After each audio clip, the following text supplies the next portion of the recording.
Hello everybody, this is Toys R Us. For this special figure showcase, we're going to be looking at the Decepticon headmasters.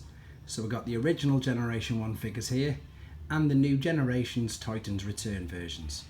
This video is especially for James Davo from Facebook, who runs Transformers Selling Unlimited. Hope you like it, pal. Here you go, here's the differences. So, apart from maybe Weird Wolf in the middle, you can tell that the original Generation 1s were much bigger.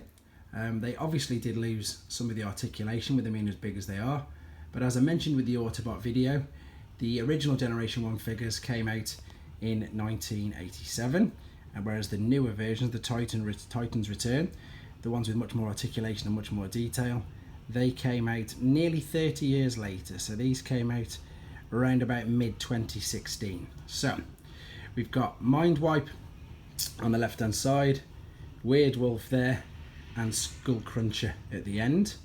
Now, I mentioned that in the Autobot video as well that they did change some of the names. I've done a bit of digging and I've actually researched and gone on the internet, and I can't actually find why they did change the names. So maybe it's just something to do with copyright, maybe it's just something to do with that the name, you know, isn't very PC at the moment. I'm not too sure, but as I say, Skull Crusher is now known as Skull Smasher.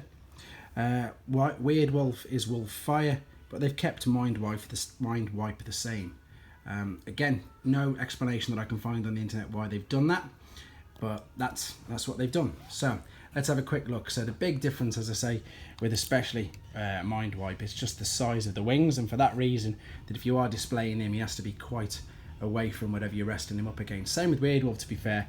The older versions have loads of, it's not really kibble, it's just, you know, what they are. It's the huge part, because of how old they are, a huge part of whatever their alternate mode is. So obviously you've got a huge crocodile head, wolf head, and then the bat wings. But on the newer versions, they've done pretty well to keep it quite small. Even with Weird Wolf here as well, they've got, although they're obviously exactly the same alternate modes, they've just managed to keep everything tucked away that little bit better. The weapons, obviously, on the other hand, they do look slightly bigger, especially Weird Wolf's. And it's like they've done roles reversed there. The tail for Skull Smasher, as he's now known, I think it was, is much bigger. But you can see that they do look good together. You can, as I say, tell which are the older ones. The older ones are much blockier, much squarer, and yeah, they do lack that articulation that the new ones have got. The new ones have obviously got all the lovely ball joints, ball and socket joints in the legs, hips and shoulders, whereas the older guys, their arms just literally come up and down. And especially this one, his legs don't even move. His move a tiny bit and his move a tiny bit. But as I say, this is mainly just so you can see how they look, how they stand together. What I'm going to do now off camera to keep the video nice and short, I'm going to transform them into their alternate modes, and then we can see what they look like in their alternate modes next to each other as well. See you in a sec. Right then, here we are. So I've just transformed them all into their alternate modes, and I've lined them all up alongside each other. So again, we can have a quick look at the differences. Apologies, I'm not using my tripod. As some of you Hawkeyes may have noticed, I'm not at home, I'm actually at work. Again, I'm trying to keep content going and trying to get a video put up every day, so I'm in the office at work. And if you hear any background noise, it's because I work in a gym. But anyway, let's have a look at the figures. So I've lined them up all next to each other. And the funny thing about this was when I transformed them, I got to hold my hands up and be honest, it was the first time I transformed them. So obviously, well, that means the new ones. The original G1s I've transformed loads of times. The newer ones obviously have a lot more articulation and a lot more transformation points, and it can make it a little fiddly. I did find as well, especially like with the claws and the feet on the newer ones, that they're much more susceptible to coming off. I mean, thankfully they do clip back on and off really easily, but due to the articulation on it, due to the fact that they're all new and they're all ball and socket, they do come off much easier. What I do really like though is the fact that you can still put the drivers or the heads, so there we go, there's Skull Cruncher and Skull Smashers, little drivers. They've just changed the place. So obviously for the G1 you'd put in the mouth, sitting in there, and obviously in the Titans Return you can slot him in the back there as well. So he's now a pilot, there we go, sitting in there. And with Weird Wolf, they've put him in top, or Wolffire as he's now known, I think it was, in the top of the gun there. Nice big mounted gun, and of course Monzo would go in the back there. So I really like the fact they've done that. Mindwipe, again, pretty much identical.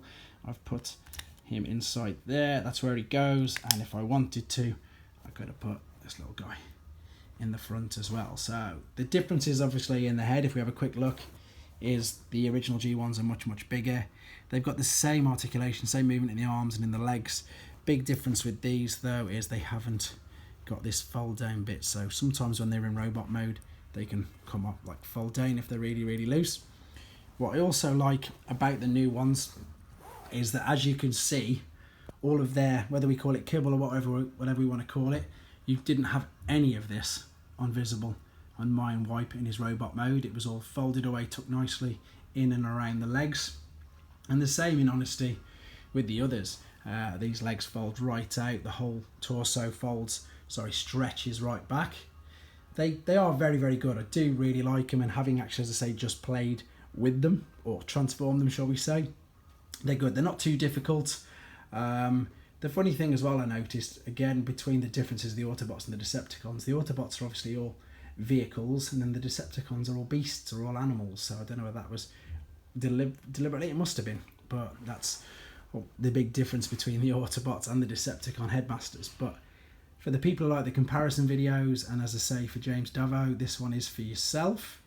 The size wise, just looking, they're not really much different when they're in these. There's some irony for you. When they were in robot mode, Weird Wolf was pretty much the same size. Now he's in his alternate mode, he's far bigger. And the other guys, when they're in the alternate mode, they're very similar in size. But when they're in the robot mode, the G1 is much bigger. Right, this concludes your comparisons and similarities, whatever you want to call it, between the Generation 1 originals. I'm going to keep this theme going. I've got some obviously more Titan Masters, more Generations figures, and all the Generation 1s. If you want any comparing, and I've got them, I will gladly do it for you. Keep your suggestions and your ideas coming. Take care, guys, and if you're not already a subscriber, please hit that subscribe button for me. It's really starting to take off now. Thanks very much.